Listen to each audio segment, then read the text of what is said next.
최경영의 최강 시사.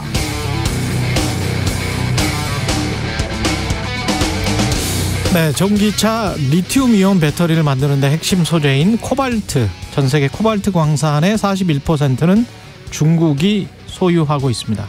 전 세계 코발트의 73%가 중국에서 정제됩니다. 배터리 원가의 40%를 차지하는 양극재의 77%도 중국에서 만듭니다. 전 세계 배터리 셀의 66%도 중국에서 만들고 전 세계에서 생산되는 전기차의 54%가 중국제입니다. 놀랍죠? 그럼에도 우리끼리, 이른바 서방 진영끼리 관련 광물을 채굴하고 배터리를 만들 수 있지 않을까? 만들 수도 있겠습니다. 북미에도 전기차 배터리 소재 관련 광물들이 분명 매장되어 있습니다. 그런데 안 합니다. 잘 채굴을 안 하죠. 선진국들에서는. 왜 그럴까요? 환경 문제가 심각하게 대두되기 때문입니다. 채굴 과정에서 소음, 분진이 발생하고 화학물질도 사용해야 하거든요. 지역사회가 고통을 받습니다. 그래서 선진국들은 있어도 채굴을 잘 안 하려고 합니다. 각 나라의 경제적 이해관계는 실타래처럼 얽혀 있습니다. 단칼에 잘라버릴 수 없습니다. 그래서 미국이 겉으론 중국에게 싫은 소리를 막 하는 것 같지만 끊임없이 대화를 지향하는 이유도 이것 때문입니다. 지난해 미중 교역량은 거의 900조 원, 역대 최대였습니다. 냉전이 된다고 해도 오랜 기간 점차적으로 그렇게 냉전이 될 겁니다. 흑백 논리로 외교를 해서는 안 됩니다. 대통령은 이제라도 중국과의 관계 개선에 최선을 다해야 합니다. 지난 1분기 중국의 주요 교역 대상국 가운데 한국의 대중 수출 감소폭이 가장 컸습니다. 그 이후에 정치적 요인은 없는 것일까요? 네, 안녕하십니까. 5월 24일 세상에 이익이 되는 방송 최경영의 최강시사 출발합니다. 저는 KBS 최경영 기자고요. 최경영의 최강시사 유튜브에서도 실시간 방송합니다. 문자 참여는 짧은 문자 50원, 긴 문자 100원이 드는 샵9730 콩오플 무료고요. KBS 일라디오 채널 정치, 경제, 사회, 문화 등 다양한 명품 콘텐츠가 있죠. 구독과 좋아요, 댓글 많이 부탁드리고 오늘 최강시사 국민의힘 신원식 의원에게 G7 정상회의 평가 등 들어보고요. 장창환을 만나다 시리즈 교육부 이주호 장관 만나보겠습니다.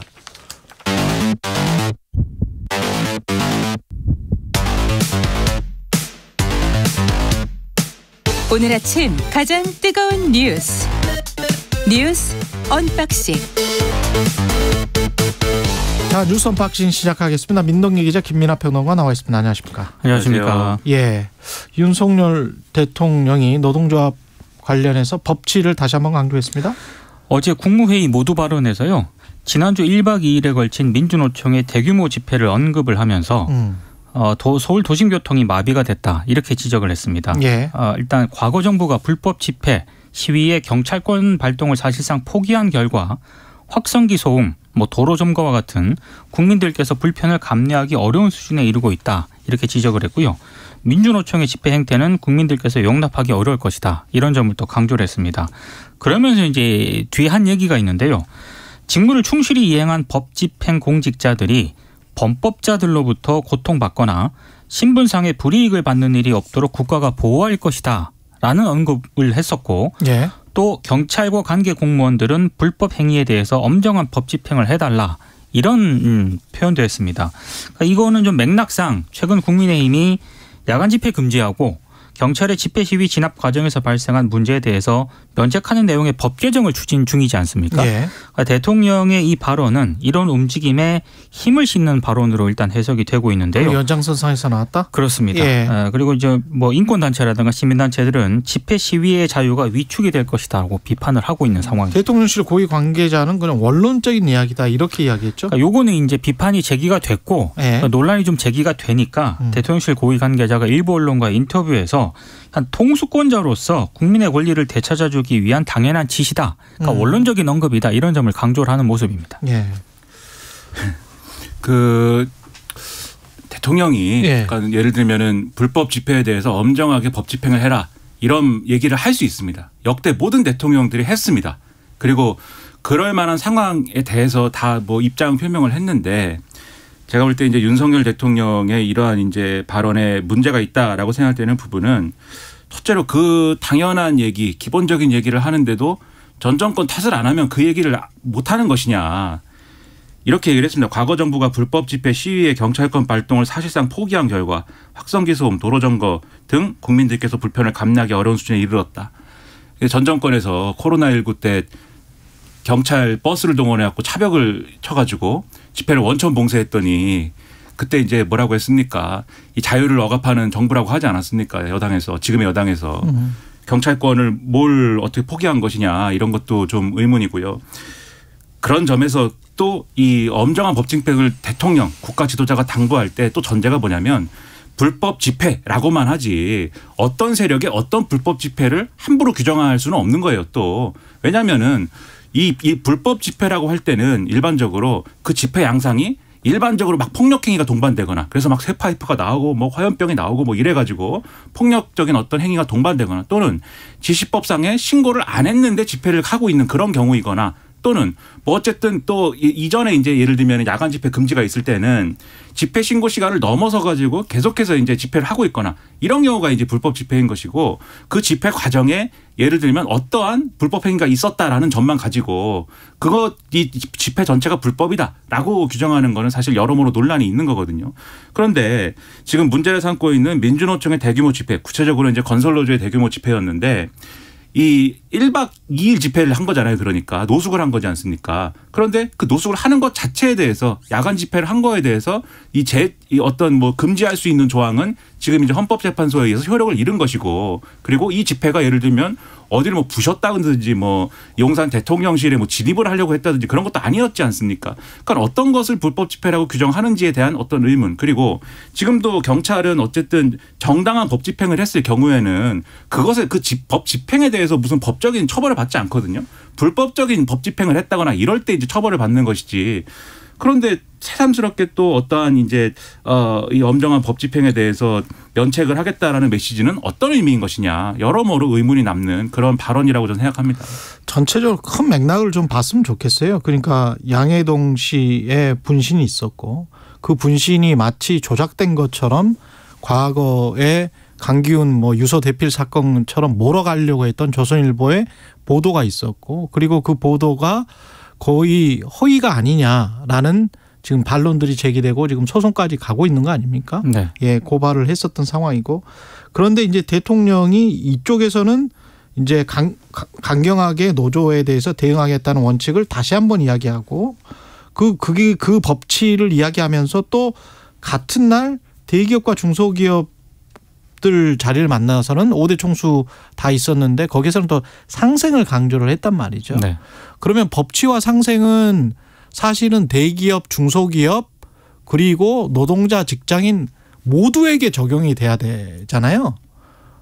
다 살아야 되잖아요. 그리고 다 법치가 적용이 돼야 되는데 대통령이 지금 계속 주장하고 강조하는 분야가 딱 법치는 한정돼 있는 것 같다는 거죠. 마약 또는 뭐 건설 노조, 노동조합, 민주노총 여기는 법치고 공정거래랄지 재벌들의 어떤 사익 편취랄지 그다음에 하도급 관련된 문제랄지 우리 사회의 산업적인 구조적인 문제가 들어가 있는 것에 관해서는 법치를 강조했던 기억이 저는 별로 없어요. 그러면서 이제 상생을 이야기를 하죠. 그리고 이제 기본 건축비나 이런 것들은 건설사들이 아유 너무 힘들어요. 하니까 바로 올려줬죠. 국토교통부에서는. 그래 이런 것들이 어디는 상생이고 어디는 법치냐. 그러면 이 법치는 보편적이고 일반적이고 공정한 것인가. 이 상생은 사람들을 포용하는 상생인가 아니면 사람들을 배제하는 상생인가. 이런 맥락적인 사회 맥락적인 관점에서 본다면 좀 이상해요. 근데 네. 그렇게 보는 측면도 있는 것 같아요. 어찌됐든 모두 발언이 생중계되지 않았습니까? 예. 어제 윤 대통령의 발언을 보면은 G7 정상회의에 대한 어떤 성과라든가 예. 외교적인 성과를 굉장히 강조를 했고요. 예. 그러면서 이제 노조에 대해서는 굉장히 강경하게 발언을 했거든요. 근데 지금 집권 2년 차에 이 윤석열 정부의 기조가 어떻게 갈 것인가 이게 언론들의 관심이기도 한데 거기다 정치적 맥락 혹시 노조를 때리면 지지층이 결집하고 그러면서 지지율이 올랐다는 어떤 경험 이런 것들 때문에 더 그러는 거 아닌가 그렇게 생각할 수도 있고요. 그러니까 노조에 대한 어떤 강경한 어떤 입장이 그동안 지지율이라든가 이런 부분에 있어서 어느 정도 플러스 요인이 됐다라고 판단을 한 측면이 좀 있는 것 같습니다. 그래서 아무래도 이제 내년에는 총선도 좀 있다 보니까 당분간의 어떤 기조가 상당히 노조 때리기라든가 이렇게 강경한 지으로 가지 않을까라는 그런 전망도 나오고 있습니다. 왜냐하면 유서감정 관련해서 지금 좀 길어져 가지고 유서감정 이걸로 바로 넘어가야 될 것 같아요. 왜냐하면 동일 필적이 지금 거의 확인됐다. 지금 몇 명의 전문가들이 그런 이야기를 하고 있는 거 아니에요? 그러니까 이게 월간조선이 그 양효동 지대장이 분신 전에 노조 간부들의 단체 대화방에 남긴 유서하고 노조에 남긴 유서 필적이 다르다 이런 보도를 했고요. 그래서 유서 대필 의혹을 제기를 했거든요. 그런데 필적 감정 업체인 한국법과학연구원이라는 곳이 있습니다. 이곳에서 월간조선의 대필 의혹을 제기한 그 유서하고요. 양 지대장이 남긴 다른 유서 2통 그리고 노조 가입 원서 수첩 사본 이걸 다 비교를 했거든요. 비교를 해본 결과 같다는 그런 감정 결과를 어제 이제 발표를 했습니다. 이 감정 보고서를 보니까 28종의 글자와 단어의 전체적인 운필 방법이 같았다라고 하는 게 한국법과학연구원의 결론이고요. 그러면서 이런 얘기를 합니다. 필적이라고 하는 거는 필기자의 손목과 팔, 어깨의 동작으로 써지기 때문에 동일한 사람의 필적이라도 인쇄 문자와 같이 똑같을 수는 없다. 그래서 기재 시 여러 조건에 따른 필적의 변화 가능성을 내포하고 있는 점 등을 고려해서 이런 결론을 내렸다. 이렇게 결과가 나온 건데요. 월간조선이 이 부분에 대해서는 정확하게 추후에 어떤 식의 조처가 좀 필요한 것 같습니다. 해명이든 사과든 정정 보도든 해야 됩니다. 오늘 뉴스를 보는데 AI가 생성한 펜타곤의 분란 사진 때문에 미국 증시가 폭락을 하고 그런 얘기를 하고 있습니다. 근데 그거는 규명이 됩니다. 펜타곤에 연기가 안 났으니까 펜타곤에 연기가 난 게 사실이 아니니까. 근데 이거를 AI 뉴스 때문에 우리 정치가 역대로 큰일이다. 언론이 그 조선일보 이런 데서 일면에 써요. 일면은 아닌데 아무튼 주요 면에 씁니다. 근데 자기들이 생산하는 가짜뉴스 정치적 이유와 정치적 목적 때문에 생산하는 가짜뉴스가 더 해악 아닌가요? AI가 생성하는 가짜뉴스는 어쨌든 다음 날 바로 잡을 수가 있습니다. 또는 의도가 없어요. 그렇죠. 지금 이걸 어떤 돈 벌겠다든지 아니면 그런 의도는 또 있을 수도 있습니다. 어떤 공매도 세력이 했다든지. 그렇죠. 네, 그건 모르는데. 근데 이거 바로 잡습니까? 이런 사실이 밝혀지면 이 허위 보도한 거에 대해서 바로 잡더라도 모든 법적 절차나 이런 것들이 진행되고 나서 1년, 2년 지나서 바로 잡는 거 그 신문 한 켠에 정정 보도라고 내고 그렇게 바로 잡는 게 전부잖아요. 지금 제대로 확인도 안 한 취재를 가지고 지면에 배치하는 기사까지 간 이 분신 방조 보도에 대해서도 한마디 말도 없지 않습니까? 이게 더 심각한 가짜뉴스 아닐까. 네, 그래서 남의 가짜뉴스만 얘기하지 말고 자신들의 가짜뉴스도 언론은 얘기해야 된다고 생각합니다. 자유민주주의의 기초는 인본주의입니다. 인본주의. 사람이 중요하고요. 사람 생명이 지금 한 사람이 본인이 생각하는 진실을 밝히고자 본인 스스로 목숨을 끊었는데 더 이상 이야기하지 않겠습니다. 언론이 이렇게 가면 안 됩니다. 후쿠시마 시찰 이틀째인데 일본은 후쿠시마 수산물 수입을 요청을 지금 하고 있습니다. 아주 노골적으로 지금 나오네요. 그러니까 우리의 기대와 일본의 바람이 좀 다른 것 같은데요. 어찌됐든 우리 시찰단이 어제부터 1박 2일 일정으로 이 오염수 해양 방류 현장 점검을 시작을 했거든요. 일단 유국희 단장의 간단한 설명에 따르면 오염수에서 방사성 물질을 제거하는 핵심 설비인 다핵종 제거 설비를 살펴봤다고 하고요. 그리고 방류 전에 오염수를 저장하고 핵종을 측정하는 탱크도 점검을 했다고 합니다. 그러면서 유 단장이 기자들에게 한 얘기는 일단 일본 측에서 공개할 수 있는 자료는 다 공개해 주겠다라고 했다. 이렇게 얘기를 하고 있거든요. 그러니까 오늘 아마 또 이제 현장을 방문할 예정이라고 하는데 근데 어찌됐든 계속해서 제기되는 우려 1박 2일이라는 짧은 기간 동안에 시찰이라는 형태를 가지고 오염수 안전성을 충분히 검증할 수 있는가 이런 우려는 계속 나오고 있고요. 그리고 지금 기자들이 그 일본 현장에 가 있긴 한데 취재 자체가 상당히 쉽지 않다는 그런 불만도 굉장히 나오고 있습니다. 그렇죠. 그리고 방금 말씀하신 것처럼 일본 정부 같은 경우에는 이 정부 대변인이 관방장관인데 정례 브리핑에서 투명성 높은 정보를 내놓아서 국제사회의 이해를 높이는 대처를 해나갈 생각이다. 그러니까 본인들은 이걸 계기로 투명성을 더 강조하려는 그런 의도를 공식적으로 밝히고 있고 특히 이제 논란이 됐던 게 일본의 농림수산상인데요. 어제 기자회견에서 후쿠시마산 농산물 수입 재개를 직접 거론을 했습니다. 그러니까요. 한국은 후쿠시마 등 8개 현 모든 수산물의 수입을 금지하고 있는데 지금 시찰단은 오염수 조사가 중심이라고 들었지만 그것에 더해서 수입 제한 해제에 대해서도 부탁을 하고 싶다. 이렇게 얘기를 했습니다. 우리로 치면 농수산부 장관인 거죠? 네, 장관이 기자회견 통해서 이렇게 직접 얘기를 했거든요. 그러니까 나중에 이게 문제가 없다라는 어떤 결론을 내리게 되면은 우리 정부를 향해서 이제 수산물 좀 수입을 하시죠. 이렇게 지금 제안할 수도 있다는 그런 얘기거든요. 그 이제 어떤 뭐랄까요, 뭐 논리적으로 당연한 기결이 아닐까 이런 생각도 드는데, 지금 이제 일본에 기대하는 분위기하고 우리가 생각하는 바가 그러니까 말씀하신 대로 다른 것 같죠. 언론 보도나 이런 거, 일본 언론 보도나 이런 것들을 쭉 보면은 상당한 기대감이 읽힙니다. 한국에 이렇게 최선을 다해서 우리가 설명을 했기 때문에 이 후쿠시마 오염수 방류가 문제가 없다는 것을 알아줄 것이다. 그리고 그걸 알아주게 되면은 지금 말씀하신 대로 농산물 수입 재개도 이루어질 것이다. 이 기대를 하는 건데 왜냐하면 우리가 이 농산물 수입을 안 하거나 제한하는 그 이유가 지금 이 핵심 이유가 후쿠시마 이 핵 발전소의 문제에 더불어서 오염수 방류나 이런 것들이 예정돼 있기 때문에 그 지역이 오염돼 있는 상황에서 이 오염수의 안전을 담보할 수 없기 때문에 이 오염수에 영향을 받는 농산물을 우리가 수입하는 것이 어렵다. 이 논리잖아요. 그러니까 WTO 체제에서 이 수입 제한하는 거는 그러한 논리가 있어야 되는 건데 그 논리를 들이댄 거 아닙니까? 그렇죠. 근데 이번에 오염수 방출을 한국에 와가지고 직접 실사를 해봤더니 괜찮다라고 해버리면. 그렇죠. 괜찮다. 그럼 당연히 농산물 수입도 재개해야 되는 거 아니냐. 일본은 이제 유정할 수 있게 되는 거거든요. 논리적으로 돼버려요. 그게. 그렇죠. 예. 그래서 이제 검증을 제대로 확실히 해야 된다라고 늘 말씀드리는데 어쨌든 현장에 있는 분들은 지금 뭐 최선을 다하겠다고 얘기를 하니까 이 결과를 뭐 기대하면서 지켜보겠는데 우려는 상당히 크다라고 계속 말씀드립니다. 그럼 민주당이 악성 문자 폭탄을 보낸 그 당원을 제명을 시켰습니다. 최고수위 제명인데요. 예. 민주당 경북도당 윤리심판원이 지난 18일 이 당원 A씨의 당적을 박탈하고 강제 출당하는 제명 처분을 내렸습니다. 예. 이 A씨 같은 경우에는요. 지난 2월 말에 이재명 대표 체포동의안 찬성표가 대거 발생한 다음에 이른바 비명계 의원들에게 문자를 좀 보냈는데 예.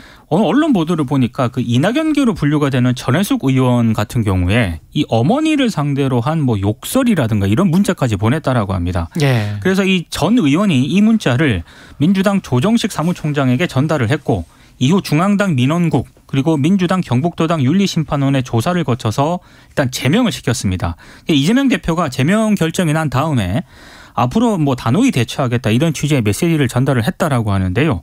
어쨌든 최고수위였던 그런 징계이기 때문에 앞으로 뭐 비슷한 사례라든가 이런 게 나올 때 예. 민주당이 또 어떻게 대처할지가 또 관심입니다. 그러니까 대개 어떤 단체든 간에 소속 규약이나 뭐 규정 이런 걸 보면은 소속 단체원의 어떤 품위 유지 의무라든가 이런 것들을 규정을 하고 있습니다. 아마 제가 확인은 안 해봤는데 민주당도 비슷한 취지의 당원에 대한 어떤 그러한 규정이 있을 것인데. 있습니다. 예. 그렇죠. 당원인데 지금 예를 들면은 소속 의원들에게 항의할 수 있죠. 주장할 수 있죠. 그런데 그 주장의 내용이 성희롱이라든가 어떤 폭력을 전제한 무슨 뭐 아주 극단적인 표현이라든가 그런 종류의 것이라면 그런 걸 당원이 하고 있다라고 하면 당연히 그것은 당원 당규에 의해서 당연히 이제 징계를 하고 처벌을 해야 되는 거죠. 당연한 것을 하는 거고요. 이분뿐만이 아니고 지금 여러 명이 지금 그 피해를 호소를 하고 있습니다. 근데 그 피해 중에는 뭐 단지 문자를 많이 보낸다. 그런 얘기를 하는 게 아니에요. 굉장히 폭력적인 방식으로 지금 주장을 하고 있다라는 거에서 피해를 호소하고 있는 특히 젊은 이제 뭐 대학생 위원장이라든지 이런 분들이 있거든요. 젊은 정치인들. 그분들의 피해에 대해서 한번 관심을 갖고 귀를 기울이고 절차에 따라서 판단을 해 주기를 부탁을 드립니다. 민주당 그런 생각, 민주당의 당원들 중에서 이런 생각을 가지신 분들은 그렇게 생각해 보면 될 것 같아요. 과거에 태극기 부대의 이미지가 국민의힘에 중첩되는 거를 국민의힘도 굉장히 싫어하고 멀어지려고 했잖아요. 왜냐하면 극단적인 이미지가 있기 때문에. 근데 지금 현재 이른바 강성 지지층의 행태가 SNS나 인터넷이 워낙 발달되다 보니까 이 사람들의 행태가 민주당의 이미지에 더 씌워지면 민주당이 어떤 이미지를 갖게 되겠느냐. 그리고 그게 이 사람들이 지지하는 민주당의 이미지에 좋겠느냐 안 좋겠느냐. 태극기 부대와 비슷하겠느냐 아니면 다르겠느냐. 그걸 한번 생각해 보시면 될 것 같습니다. 예. 예. 여기까지 하겠고요. 뉴스 언박싱 민동기 기자 김민하 평론가였습니다. 고맙습니다. 고맙습니다. KBS 1라디오 최경영의 최강시사 듣고 계신 지금 시각 7시 40분입니다. 출근길 날씨 정보입니다. 황사가 모두 물러가면서 오늘은 공기가 깨끗하겠습니다. 전국의 하늘에 가끔 구름이 많이 끼겠고요. 아침까지 남부지방에는 안개가 짙게 끼는 곳이 있겠습니다. 지금은 어제 아침과 비슷한 기온으로 선선하지만 한낮에는 서울, 광주, 대구 26도, 강릉, 대전 27도, 부산 23도 등으로 내륙을 중심으로 25도를 웃도며 덥게 느껴지는 곳이 많겠습니다. 한편 누리호 발사가 예정돼 있는 전남 고흥의 오후 6시 무렵 날씨는 대체로 흐리겠고 바람은 초속 2m 정도로 불어서 날씨로 인한 큰 문제는 없을 전망입니다. 현재 서울의 기온은 17.8도입니다. 날씨 정보 송소진입니다. 이어서 이 시각 교통 상황을 KBS 교통정보센터 임초희 씨가 전해드립니다. 네, 이 시각 교통정보입니다. 광주 대구고속도로 대구 방향 고령분기점에서는 사고로 1, 2차로 막고 처리하고 있습니다. 주의해서 지내시고요. 경부고속도로 부산 방향은 잠원에서 서초, 신갈에서 수원 사이 막히고요. 좀 더 지나 동탄에서 다시 밀리는데 2차로에 고장난 차가 있어서입니다. 영동고속도로 인천 방향은 신갈분기점에서는 노면보수 작업으로 차로 여러 개가 막혀 있어서 부근에서 밀리고요. 반대 강릉 방향은 서창에서 월곶, 부곡에서 동수원, 다시 용인부터 양지터널 사이 정체되고 있습니다. 서울 시내 서부가선도로 안양 방향은 특히 광명교부터 금천 나들목 사이가 많이 밀립니다. 25분 정도 필요하고요. 같은 방향 서부가선 지하도로 전 구간 25분 정도 걸리고 있습니다. 올림픽대로 잠실 쪽으로는 행주대교부터 동호대교까지 출근 정체 이어지고 있습니다. KBS 교통정보센터에서 임초희였습니다. 오늘 하루 이슈의 중심. 당신의 아침을 책임지는 직격 인터뷰. 여러분은 지금 KBS 1라디오 최경영의 최강시사와 함께하고 계십니다. 네, 윤석열 대통령의 G7 정상회의 참석에 대해서 여야 평가가 엇갈리고 있는데요. 오늘은 국민의힘 신원식 의원과 이야기 나눠보겠습니다. 안녕하세요, 의원님. 예, 안녕하세요. 예, 뭐 전체적으로 총평을 좀 해주시겠어요? G7 정상회의. 예, 총평하면 저는 뭐 코리아 이즈 백, 한국이 돌아왔다. 코리아 이즈 백. 예. 예. 바이든 대통령이 예. 미국 우선주의라고 하는 트럼프 대통령의 미국의 정통적인 정책에서 궤도를 이탈한 것에 대해서 미국이 돌아왔다고 그러잖아요. 예, 예. 한국 역시 이제 문재인 정부의 남북관계 우선주의와 그리고 중러의 경도된 이런 데 대해서 이제 원래 전통적인 정상으로 돌아왔다 이렇게 말씀드리고 싶고요. 예. 그다음에 이제 한국이 사실은 그 자유주의 동맹임을 이제 국제사회에 한국이 돌아와서 각인을 시켰는데 돌아왔다는 것을 자유와 국제연대, 특히 규범에 의한 국제 질서를 중시하는 국가. 이것은 힘에 의한 현상 변경을 반대한다는 의미입니다. 예. 전쟁보다 평화의 수단을 택한다는 기본적인데 확고한 입장을 표명했기 때문에 이게 굉장히 의미가 있다고 보고요. 예. 그다음에 이제 신냉전 체제 우리가 원하진 않지만 매크로 환경이 점차 신냉전 체제로 가고 있는데 여기에 따라서 이제 글로벌 안전망을 구축하는 문제, 이런 문제에 대해서 우리가 구체적인 진전을 시작을 했고요. 그다음에 선진국 일원으로서 뭐 G7 주도하는 기후 클럽, 그린 ODA 뭐 기타 등등 소위 인류의 보편적 가치와 국제사회 규범을 선도할 수 있는 계기가 마련됐지 않나 이렇게 생각합니다. 아까 그 중러에 경도된 그 외교였다라고 말씀을 하셨는데 그러면 지금은 어느 정도 이제 지금 상태가 균형이다 이렇게 생각을 하세요? 네, 저는 그렇게 생각합니다. 아, 그러면 이제 그 전에 저희가 최강시사에서 인터뷰할 때 권영세 통일부 장관이 이제 미국에게는 충분히 우리의 뜻을 보였으니까 그리고 한미 관계는 이제 아주 돈독하니까 중국에게 이제 좀 신경을 많이 써야 된다. 어떻게 보십니까? 저는 이렇게 생각합니다. 예. 일단 우리가 한국으로서 또 유엔 헌장을 충실한다는 의미에서 예. 우리가 이제 북한, 중국, 러시아에 대해서 우리가 나름대로 원칙을 세운다는 의미는 예. 힘에 의한 현상 변경을 반대한다는 유엔의 공동가치에 기초로 해서 명확한 입장을 정리한 거예요. 예. 지금 러시아는 우크라이나를 힘에 의한 현상 변경을 지금 시도하고 있고요. 예. 중국은 대만을, 북한은 대한민국을 핵으로 위협하면서 현상 변경을 공언을 하고 있어요. 예. 이에 대해서는 우리가 명확하게 해야 됩니다. 그 외에 나머지 분야에 대한 것은 우리가 사안별로 과거의 미소냉전처럼 예. 1차 방정식이 아니잖아요. 그죠? 다양한 분야에서도 교류도 하고 협력도 하고 있잖아요. 예. 사실 고차 방정식이에요. 그러나 앞에서 말한 기본 원칙은 확고히 세우는 가운데 예. 사안에 따라서 우리가 필요한 것은 협력할 수 있다. 그러나 저는 그렇게 생각합니다. 전통적으로 중국, 러시아에 대해서 우리가 한미동맹이나 우리 한일 관계 이런 것들을 희생하면서 그쪽에 다가간다고 해서 그쪽에서 좋은 대접을 안 해줬어요. 중국, 러시아가 우리가 나름대로 발언권을 가지고 레버리지를 가지려면 우리 자유주의 연대와 튼튼할 때 중국, 러시아가 훨씬 더 우리가 외교력을 발휘할 수 있다. 이 사실을 우리가 이번에 확고하게 구축했기 때문에 저는 문재인 정부보다 훨씬 중국, 러시아에 대해서 우리의 어떤 발언권이나 우리 입장이 강화되리라고 생각합니다. 그래서 그런 측면에서 권영세 장관이 이야기를 했지 않느냐 이렇게 생각을 합니다. 아, 그래요? 권영세 장관의 네. 뉘앙스는 좀 달랐는데 지금 의원님 다시 한 번만 제가 확인할게요. 그러니까 네. 그 북한과 우리나라와의 관계 힘에 의한 현상 변경은 절대 안 된다가 북한과 우리나라 그리고 대만과 중국에도 그대로 적용되는 겁니까? 그러면? 그렇죠. 이게 왜 그러냐면 예. 힘에 의한 현상 변경을 하는 거에 대해서 1950년도에 우리가 예. 국제사회의 도움을 받았잖아요. 예. 우리 대한민국의 북한이 힘에 의한 현상 변경을 하면 우리가 도움을 받겠다고 그러면서 예. 다른 나라의 힘에 의한 현상 변경하는 것은 뭐 도움을 주고 안 주고는 좀 더 판단해야 되겠지만 실질적인 도움을. 예. 어떤 그 입장에 대해서 찬성을 안 한다고 하는 것은 너무 이기적이지 않나요? 예. 다른 나라가 어떻게 생각하겠어요? 그리고 예. 저는 그렇게 봅니다. 러시아가 우크라이나의 병합을 성공을 하게 되면 다음은 중국이 대만을 할 거고 중국이 대만을 한다는 소리는 북한이 대한민국을 힘에 있는 현상 변경을 할 가능성이 대단히 높아져요. 그러니까 우리 국민들은 마치 우리가 버스 같은 거 탔을 때 예. 폭력배가 옆 승객을 괴롭히는데 나는 아니구나 했는데 다음은 자기 차례다.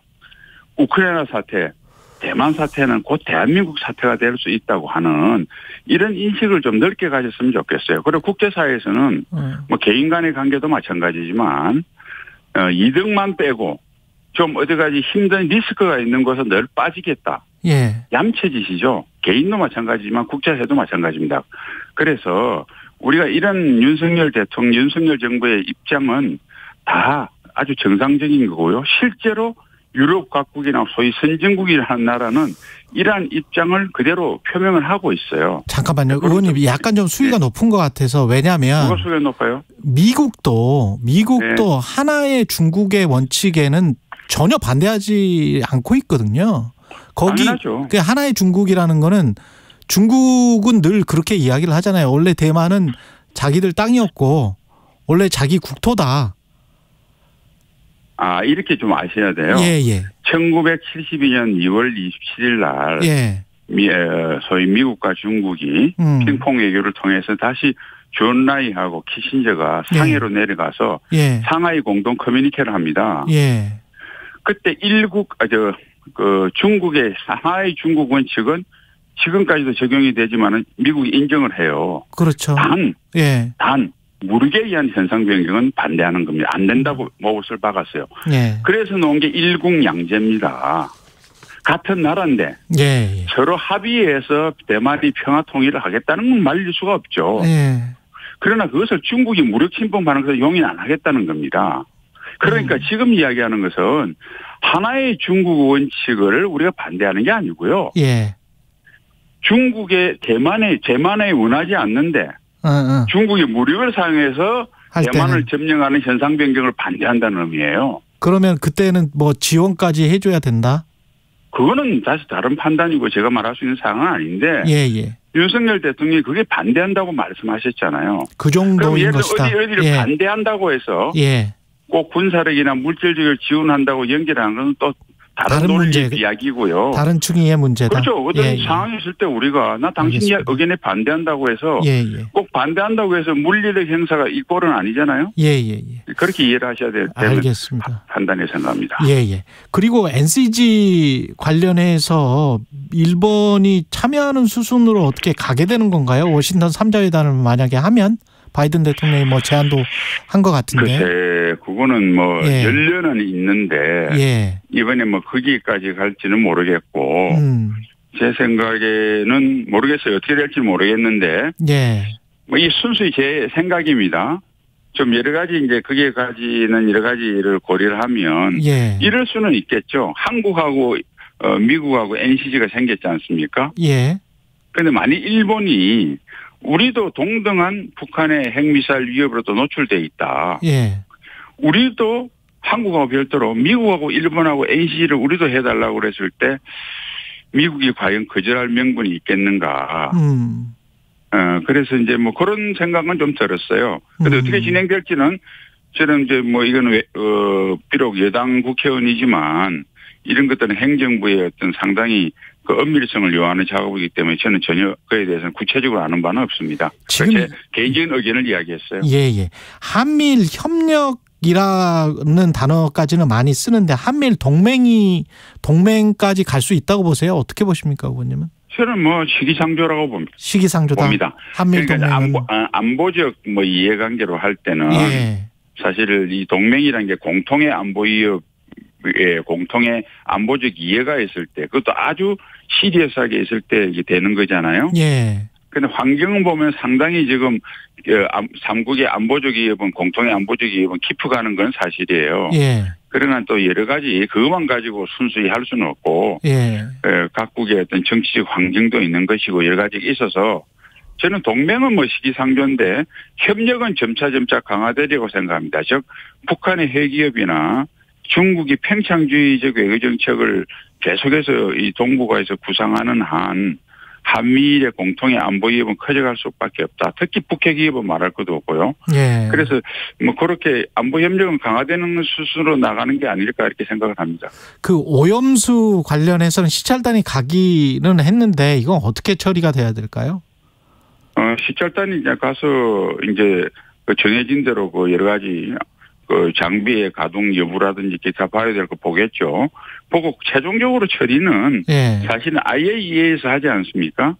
지금도 뭐 한 120만 톤 그 오염수 중에서 40만 톤은 처리가 됐고 80만 톤은 아직 그 뭐 처리 중에 있는 걸 알고 있는데 제가 봐서 문재인 정부 때도 그랬고요. IAEA가 국제 기준에 맞게끔 그 처리를 완료되고 방류를 하면 그건 대한민국이 막을 수가 없다. 그리고 문재인 정부도 그에 대해서는 우리가 용인을 할 수밖에 없다고 정의용 장관이 이야기를 했고요.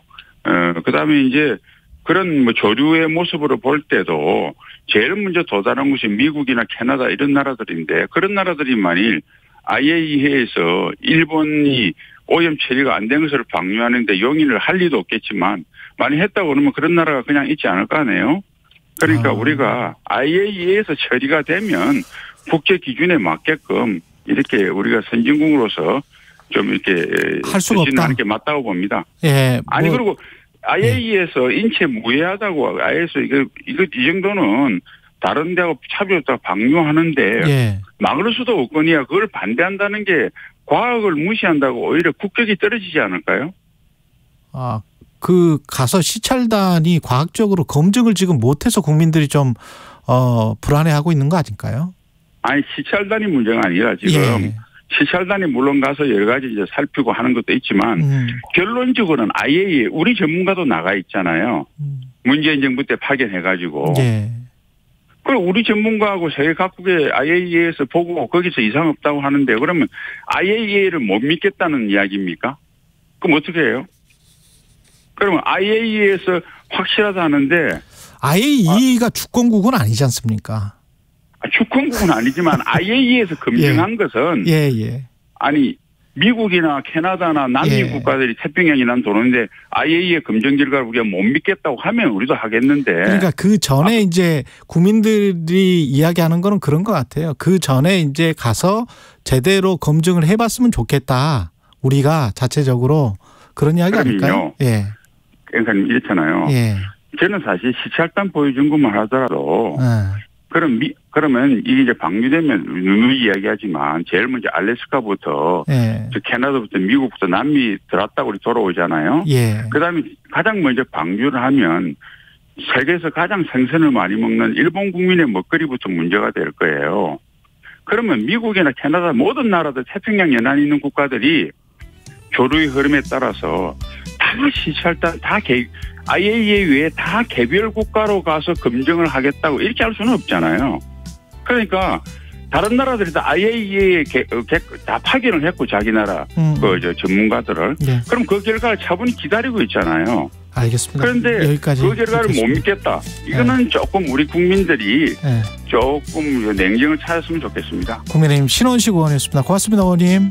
네, 감사합니다. 2023 KBS 1라디오 연중기획 낮은 목소리 당신의 목소리를 들려주세요. 화재 출동 신속히 화재 출동. 안녕하세요. 저는 종로소방서에 근무하고 있는 송호정입니다. 반갑습니다, 국민 여러분. 저는 97년부터 근무해서 지금까지 약 한 26년 근무하고 있습니다. 직업병이 있다면 이런 게 있습니다. 직업병은 굉장히 소방관들, 저뿐만 아니라 모든 분들이 그렇겠지만 냄새에 굉장히 민감합니다. 그러니까 예를 들어서 집에서도 아랫집에서 어떤 타는 냄새가 올라온다거나 아니면 악취가 올라온다거나 이런 냄새에 굉장히 민감해서 외출을 하거나 어디에서 가든지 간에 냄새가 좀 이상하다 하면 제가 다시 한번 돌아보기도 하죠.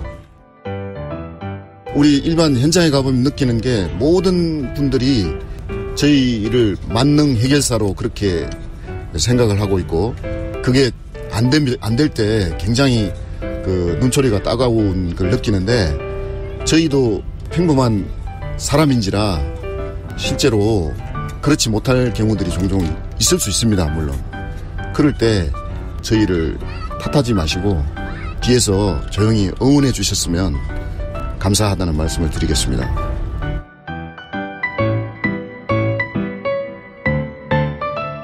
서로를 좀 더 이해하고 갈등을 줄여갈 수 있길 희망합니다.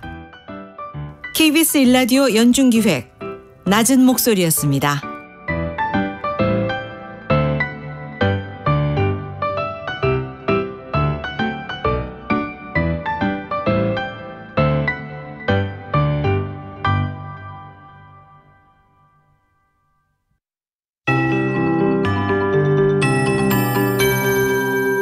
KBS 58분 날씨.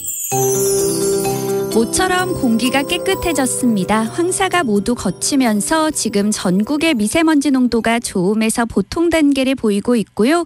오늘은 종일 공기가 깨끗하겠고 하늘에는 가끔 구름이 많이 끼겠습니다. 구름 사이로 내리쬐는 볕이 강해서 자외선 지수는 높음에서 매우 높음까지 오르겠고요. 또 이 강한 볕에 대기 중에 오염물질이 화학 반응을 일으키며 호흡기와 눈에 해로운 오존 농도가 나쁨으로 오르는 곳이 많겠습니다.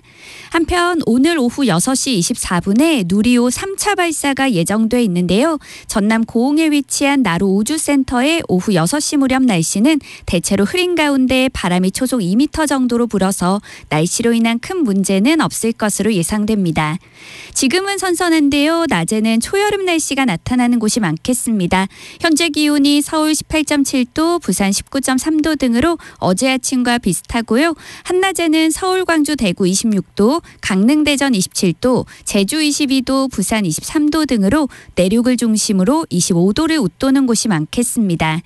내일은 전국이 대체로 맑다가 중부지방은 밤부터 흐려지겠고 모레 금요일에는 수도권과 강원 내륙과 산지, 충청 북부에 비가 내릴 전망입니다. 현재 서울의 기온은 18.7도입니다. 송소진입니다.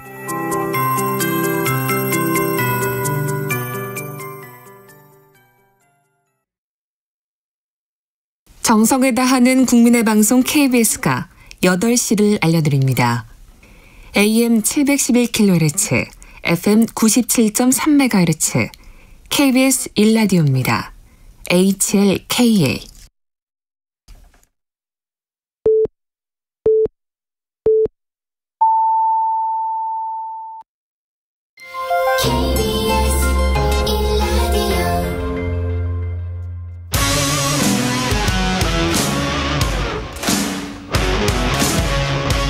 오늘 하루 이슈의 중심 최경영의 최강시사. 네, 윤석열 정부 출범 1주년 맞아 마련한 기획 릴레이 인터뷰 장차원을 만나다 오늘은 이주호 교육부 장관 전화로 연결돼 있습니다. 안녕하세요. 네, 안녕하세요. 예, 지금 최근 이슈부터 좀 살펴보면 취업 후에 학자금 상환 특별법 개정안, 이게 국회 상임위를 통과했는데, 그러니까 뭐 취업을 했다가 뭐 실직된 사람이 계속 학자금을 갚으려고 하면은 굉장히 힘드니까 이거 이자를 면제해 주자 뭐 이런 내용 같은데요. 네네. 그 취업 후 학자금 상환 제도라는 것이 이제 그 학생들이 이제 공부할 때 이제 학자금을 대출을 하면 당장 이제 취업이 안 되는 경우가 많지 않습니까? 그런 경우도 있고요. 이제 일정 소득 이상의 취업이 되면 그때부터 이제 갚게 하는 거거든요. 네, 그리고 이제 이자 같은 경우에도 기초나 차상위 또 다자녀 같은 경우에는 면제를 해주고 있습니다. 이미 그래서 해주고 있는데 이번에 이제 야당이 8분위까지, 그러니까 8분위라는 거는 소득 8분위는 뭐 그 월 한 1,000만 원이 넘는 상위 소득자들이거든요. 거기까지 이제 확대해서 이자를 면제해 주자는 것인데요. 10분위 중에서 8분위까지. 그렇죠. 네네. 그래서 이건 좀 너무 지나치고, 특히 이제 뭐 대학에 진학하지 않는 고졸자들도 많이 있지 않습니까? 그리고 이제 또 소상공인 같은 경우에도 대출 수요가 많고요. 그래서 그런 분들하고 비교했을 때 형평성 문제가 있고요. 또 이제 이 제도 자체가 사실 이자도 면제해주고 또 되갚는 기간도 이제 상당히 이제 유예를 해주는 건데 이것까지 이제 얹히게 되면 재정 안정성이 이제 과도하게 위협될 수 있다 이렇게 생각합니다. 그래요? 그러면 근데 이자를 면제해 주는 거는 왜 장관님 너무 잘 아시겠습니다만은 바이든 대통령 그 학자금 관련해서 탕감 법안 뭐 미국 민주당과 공화당도 많이 이거 가지고 논란을 빚긴 했습니다만은 정책이 시행됐었던 걸로 제가 알고 있는데요. 네, 사실 지금 제가 말씀하고 있는 지금 이 제도가 상당히 외국에서도 앞선 제도라고 이렇게 좋게 평가를 받고 있거든요. 그래서 저는 이 제도를 그대로 유지하고 또 필요하면 장학금 제도라든가 이런 것들을 조금 더 보완하는 것이 좋지. 이 지금 ICL이라고 합니다. 이 ICL 제도 자체를 이렇게 너무 무리하게 그 이자를 탕감하는 것은 맞지 않다고 봅니다. 그렇군요. 다른 이슈로 넘어가 보겠습니다. 네네. 출범 1주년 지났는데 원래 대통령이 노동연금 교육 분야 이 3대 개혁이 국정 과제였거든요. 네네네. 교육 그 3대 개혁은 그 중에 핵심일 것 같은데 1년 동안 뭐가 좀 진행이 잘 됐습니까? 네, 저는 이제 일단은 그 교육개혁의 그 시급성과 중요성에 대해서 그래도 많은 공감대와 지지가 있었다고 생각을 합니다. 뭐 여야 할 것 없이요. 그래서 정말 교육개혁 그 3대 개혁에 잘 포함시켰다는 말씀들 많이 들었고요. 이제 중요한 방향들도 이제 많이 정해졌습니다. 그리고 일부는 이제 시작이 됐고요. 그래서 정말 2023년을 교육개혁의 원년으로 만들 지금 준비가 돼 있고 지금 진행되고 있다는 말씀을 드리고 싶습니다. 일부는 시작이 됐다라는 게 구체적으로 어떤 부분들을 말씀하시는 거죠? 크게 보면 이제 세 가지인데요. 일단 이제 첫째는 그 어린이들 0세부터 이제 초등학교 졸업할 때까지 이제 11세까지죠. 이제 그 아이들의 경우에는 교육과 보육이 통합되는 소위 에듀케어 시스템으로 가야 되거든요. 그래 학부모 입장에서는 뭐 학교에 조금 보내서 돌봄도 하고 해야 되지 않습니까? 그런데 이제 우리나라 제도가 영유아 시기에는 어린이집과 유치원이 분리돼 있고 부서도 이제 교육부와 이제 복지부로 나눠져 있습니다. 그래서 굉장히 이제 비효율적이니까 이걸 통합하겠다는 유보 통합이 지금 이제 방향이 정해서 추진되고 있고요. 유치원 보육원 통합, 그렇죠. 유치원 어린이집, 네. 그 두 번째는 이제 넓은 학교라고 해서 초등학교의 경우에 지금 오후 1시 되면 이제 집에 보내거든요, 아이들을. 근데 이게 너무 이제 이런 시간이라서 사실 선진국은 한 서너 시까지 아이들이 이제 학교에서 뭐 스포츠도 하고 그렇죠. 오케스트라도 하고 그렇습니다. 그래서 그런 거를 좀 많이 강화해가지고 이제 그 넓은 학교 체제를 이제 확립하면 그러면 0세부터 11세까지는 정말 좀 부모님들이 마음 놓고 좀 학교에 맡기는 그런 체제를 구축하려고 하는 것입니다. 예. 근데 아까 말씀하신 유보통합 같은 경우는 그 지금 어떤 이익이 좀 엇갈리는 측면들이 좀 있잖아요. 네, 사실 유보통합이 역대 정부에서 다 추진을 했었는데요. 저는 이제 이번 정부가 하는 수순이 맞다고 봅니다. 우리가 지금 하는 거는 부처 통합, 부처 일원화를 가장 먼저 시작했거든요. 그래서 지금 교육부와 복지부를 이제 복지부에 있는 사항을 다 이양해서 이제 교육부 일원화로 갑니다. 그래서 지금 이미 교육부에 이제 그 유보통합 추진단이 설립이 됐고요. 거기에 복지부 국장님이 지금 와서 일을 하고 있습니다. 아, 그렇군요. 그래서 이제 연말까지는 복지부에 1국 3과가 있는데 그게 다 이제 이양이 됩니다. 그러면 일단은 교육부가 이제 전체를 총괄하게 되는 거죠. 어린이집까지도. 그리고 내년에는 이제 지역으로 가면 또 그게 교육청과 지자체 간에 또 분리가 돼 있거든요. 그러니까 시청이나 도청에 있는 기능이 이제 교육청으로 또 이관이 됩니다. 그래서 중요한 거는 이런 이제 행정과 재정을 일원화를 빨리 먼저 해야지.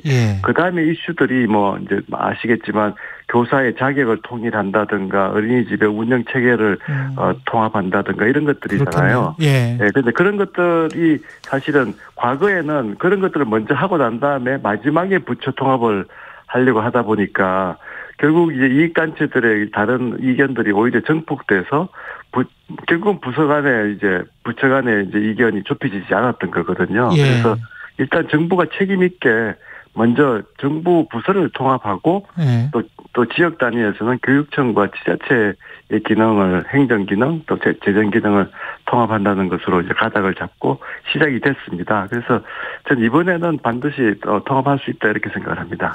근데 디지털 기술이 워낙 발달을 해서 교사 학생들은 뭐 물론이거니와 교사들도 적응하기가 쉽지 않겠다. 특히 챗 GPT나 뭐 이런 것들 또 그렇고. 그게 이제 두 번째 계획 방향입니다. 말씀하셨는데요. 그게 이제 그 디지털 대전환을 이루겠다는 건데요. 사실 뭐 큰 변화죠. 지금 뭐 교육의 대격변기입니다. 어떻게 보면. 아이들은 잘 하거든요. 디지털 기술 뭐 챗 GPT까지 잘 활용을 하는데 문제는 이제 교육기관들이 적응이 어렵거든요. 그래서 이제 저희가 이제 제일 먼저 시작한 것이 AI 디지털 교과서를 도입하겠다는 것입니다. 이제 쉽게 이야기하면 지금 2025년 첫 학기부터 이제 영어, 수학, 정보교과 세 과목은 이제는 이제 물론 이제 병행을 하겠죠. 초기니까. 그렇지만 이제 디지털 교과서가 도입이 되는데요. 그렇게 되면 교실에서 아이들이 이제 그 디지털 AI 디지털 교과서는 클라우드에 있습니다. 그 클라우드라는 걸 아시겠지만 이제 그 접속을 하는 거잖아요. 그렇죠. 접속을 하게 되면 아이들이 이제 디지털 교과서를 불러오게 되는데 1인 1디바이스는 당연히 이제 제공이 되는 거고요. 그렇지만 클라우드에 접속하는 디바이스는 복잡한 사양이 아니기 때문에 뭐 경제적으로 재정적으로 크게 부담이 되는 건 아닙니다. 그래서 이제 그렇게 해서 접속을 하게 되면 사실 그 접속된 교과서의 기능이 소위 말하는 AI 튜터링 기능이 있습니다. 개인 교습을 하는 기능이죠. 그래서 교실에서 수학을 수업을 하는데 20명이 앉아 있는데 20명이 디지털 교과서를 열면 각각이 보는 페이지가 틀리게 됩니다. 왜냐하면 그 AI는 그 개인의 역량을 다 측정하고 거기에 맞는 이제 컨텐츠를 제공할 수가 있잖아요. 그렇게 되면 교실에서 같은 한 교실이지만 수학 시간이다 그러면 수학을 사실은 아이들 수준이 다 틀리거든요. 그러면 수준에 맞게 공부를 하게 되고 교사는 단순히 지식 전달은 이제 AI 교과서가 있으니까 이제는 뭐 프로젝트라든가 아니면 뭐 활동을 한다든가 이런 식으로 해서 훨씬 더 이제 고차원적인 역량, 사회 정서적인 역량을 키울 수 있게 되는 거죠. 근데 제가 좀 우려되는 거는 장관님도 박사학위 받으실 때 그 인쇄물을 주로 보셨을 거 아니에요? 그렇죠. 네. 근데 그 인쇄물을 봤을 때 사람의 집중도와 너무 잘 아시겠지만 디지털 화면을 봤을 때 사람의 집중도가 차이가 많이 나고 그다음에 이게 하면 할수록 디지털 화면을 보면 볼수록 좀 학습 능력이랄지 좀 창의력이랄지 이런 것들이 떨어지는 거 아니냐라는 그런 우려 그런 것들도 좀 있지 않습니까? 그런 것들이 이제 뭐 계속 문제 제기가 되고 또 해결이 되고 하는 그 과정에 있습니다. 그래서 사실 그 디지털 기술을 뭐 디지털 교과서를 도입할 때 이 교과서를 아이들이 하루 종일 봐라 그게 아니거든요. 이 교과서는 하나의 수단이고 이제 디지털 교과서만큼이나 중요한 거는 교사잖아요. 그렇죠. 교사는 디지털 교과서가 일종의 이제 AI 튜터 보조교사니까 한 교실에 이제 보조교사 20명의 AI가 있는 게 되는 거잖아요. 그러면 정말 인간 교사는 가장 인간적인 부분에 집중을 할 수가 있는 거죠. 아이들 한 명 한 명을 멘토를 해준다거나 또 이제 예를 들어서 수업 시간도 뭐 일주일에 3시간 하면 1시간은 완전히 아이들 뭐 야외에 데리고 나가서 이렇게 뛰어놀 수 있게도 한다거나 활동을 한다거나 뭐 프로젝트를 한다거나 이렇게 하는 거거든요. 그래서 이 AI 기술이라는 거는 어디까지나 그 교사에 대한 보조 수단이고 또 교육에 있어서 인간적인 역량을 키워주는 거에 있어서 하나의 보완적으로 지식 전달 부분을 워낙 잘하기 때문에 그쪽을 이제 맡길 수가 있게 되는 거죠. 근데 카이스트도 뭐 이거 허용했다고 그러는 것 같은데 챗GPT나 뭐 이런 것들을 교수님들이. 근데 이게 좀 어느 정도 성인 학생들하고 아이들하고 이 공정성 문제랄지 여러 가지로 이 교재를 다루는 방법이 좀 다를 것 같은데 어떻게 보십니까? 챗GPT가 사실 뭐 그 답변을 너무 잘하니까요. 그러니까 이제 아이들이 그걸 그냥 뺏겨서 내면은 뭐 안 되죠. 그래서 이제 근데 이걸 못하게 하기보다는 오히려 그걸 이제 거꾸로 뒤집어서 아이들한테 정답을 요구하는 수업이 아니고 또 평가가 아니고 아이들한테 좋은 질문을 해봐라 이렇게 할 수가 있는 거거든요. 그렇죠. 그래서 이제 카이스트 총장님도 이제 계속 그 얘기를 하시고 또 카이스트에서도 이제 질문왕 제도를 도입했다고 하시더라고요. 그래서 그런 거는 이제 굉장히 전향적인 이제 수업의 변화죠. 그러니까 그리고 이 아이들이 결국은 이제 사회에 나가서 챗GPT를 활용해서 일을 하게 되지 않겠습니까? 그러면 그 챗GPT를 무조건 사용하지 못하게 하는 것보다는 이거를 활용해서 얼마나 창의적인 뭐 문제 해결을 하고 이런 것들에 대한 훈련을 시키는 게 진정한 교육이니까요. 교육이 정말 대격변을 하고 있다 이렇게 보시면 될 것 같습니다. 그 상업화의 문제도 그 어떤 질문을 하는가에 따라서 그 사람의 마음이 이제 다 투영이 돼 버리니까 그게 나중에 데이터로 집적이 되면 곤란해질 수도 있을 것 같아가지고 여러 가지 뭐 미래 학자들이 염려하는 것들이 있고 또 그 활발하게 토론되고 있습니다. 그래서 우리가 워낙 이제 해외에서도 인정을 받는 것이 이제 IT 강국이고 기술 강국이잖아요. 또 교육 강국이기도 하고요. 그래서 오히려 전문가들 만나면 정말 한국에서 이런 솔루션들을 좀 적극적으로 좀 제시해 주기를 기대를 하거든요. 도입도 좀 적극적으로 하고. 그래서 저는 오히려 지금 이런 큰 변화 교육의 대격변기가 한국이 정말 진정한 교육의 최고 강국 또 퍼스트 무버로 대전환을 할 수 있는 기회이기도 하다 이렇게 생각을 합니다. 그리고 의대 정원을 지금 늘리기로 결정을 한 거죠? 의대는 뭐 말씀하셨듯이 지금 정원이 돼야 된다고 저는 생각을 합니다. 왜냐하면 늘려야 된다. 지금 지역 격차가 있고요. 의료 서비스에 큰 문제가 되고 있고 또 미래로 보면 바이오 헬스 분야의 그 육성을 위해서도 사실은 늘 필요성이 계속 제기되어 왔거든요. 지금 의과대학 같은 경우에는 지금 신설이 안 된, 지금 1999년에 마지막 의과대학이 허가가 되었으니까요.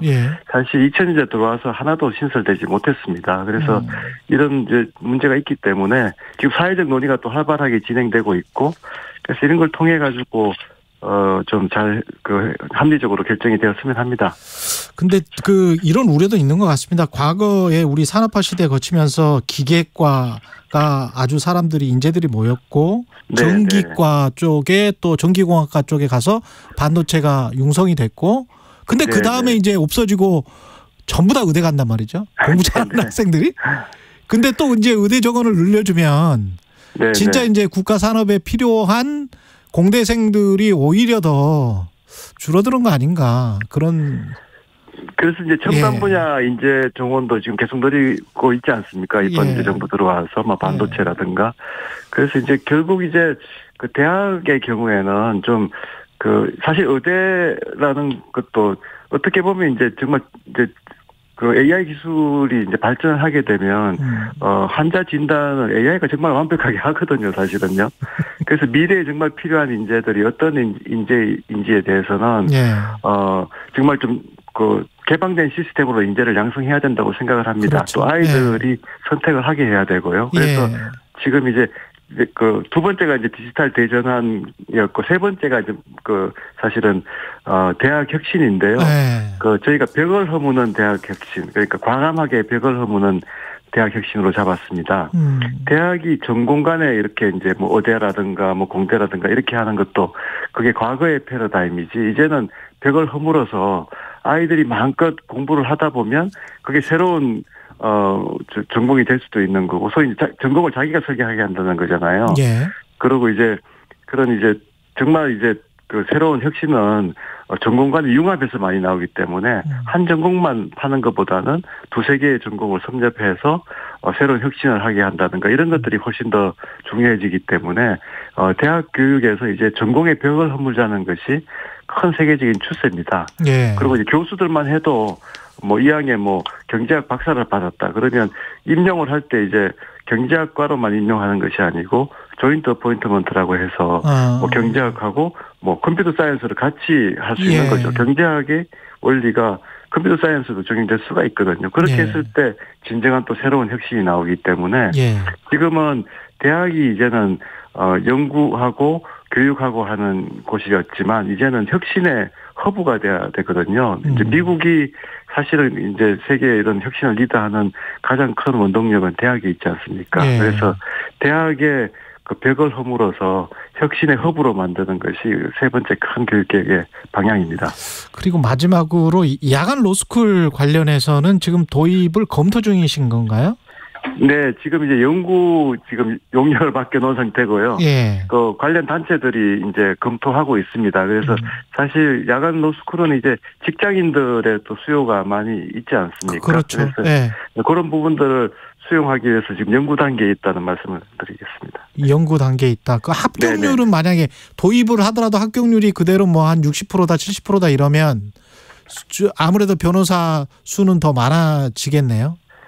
네, 그 부분까지도 다 함께 아마 검토하고 있는 것으로 알고 있습니다. 네. 그래요. 말씀하시기가 좀 곤란한 것 같은데. 마지막으로 한 가지만 더 여쭤볼게요. 지금 수능 관련해서는 이과생들이 좀 유리하다. 아무래도 미적분이나 기하를 배우니까. 그래서 이과생들이 문과에 지원하고 뭐 이래서 문과생들이 상대적으로 불리하다. 이거는 어떻게 개선이 돼야 된다고 보세요? 아니면 어떻게 보십니까? 네, 그것도 이제 큰 계획 방향에서 보면 이제 벽을 허무는 거죠. 사실 문이과의 벽은 이제 고등학교까지는 이미 허물어져 있거든요. 그래서 실제로 이제 고등학교는 문이과 구분을 옛날 우리처럼 하고 있지 않습니다. 그런데 이제 수능 제도가 선택 과목이 있고 이렇게 좀 복잡하게 돼 있으면서 조금 이제 문제가 생겼거든요. 그래서 이제 소위 이제 통합 수능 체제가 지금 2번 치르고 있고 이제 앞으로 치를 때는 좀 그 부분이 워낙 이제 문제 제기가 됐기 때문에 대학 당국이나 뭐 또 수능을 이제 출제하는 당국에서 이제 좀 계속 그 문제 해결을 위해서 노력을 하고 있고요. 근본적인 해법은 이제 만약에 대학의 전공벽이 허물어지면 그 학생을 모집할 때도 사실은 이제 무전공으로 모집할 대학들이 많아질 거거든요. 그렇게 되면 이제 근본적으로 그 문제가 해소되겠죠. 그리고 마지막으로 간호조무사 학력 제한 철폐 요거는 교육부는 반대한다는 언론 기사가 있더라고요. 사실 뭐 아시겠지만 이제 이제 간호계열 이제 특성화고 같은 경우에 이제 교장단이 뭐 학교 존폐 위기가 또 몰릴 수 있다. 또 고졸 학생이 또 차별받을 수 있다 하는 그런 우려들이 강하게 또 동시에 제기되고 있거든요. 그렇군요. 그래서 이게 입장이 좀 첨예하게 좀 엇갈리고 있습니다. 전문대학. 예. 네. 그래서 교육부에서는 일단 학생들 차별이나 불이익은 없도록 하겠다 하는 그 원칙을 견지하고 있고요. 계속 좀 사회적인 논의가 원만하게 좀 해결되도록 그렇게 지금 노력하고 있습니다. 알겠습니다. 여기까지 듣겠습니다. 이주호 교육부 장관이었습니다. 고맙습니다. 네, 감사합니다. 네. 여러분은 지금 KBS 1라디오 최경영의 최강시사와 함께하고 계십니다.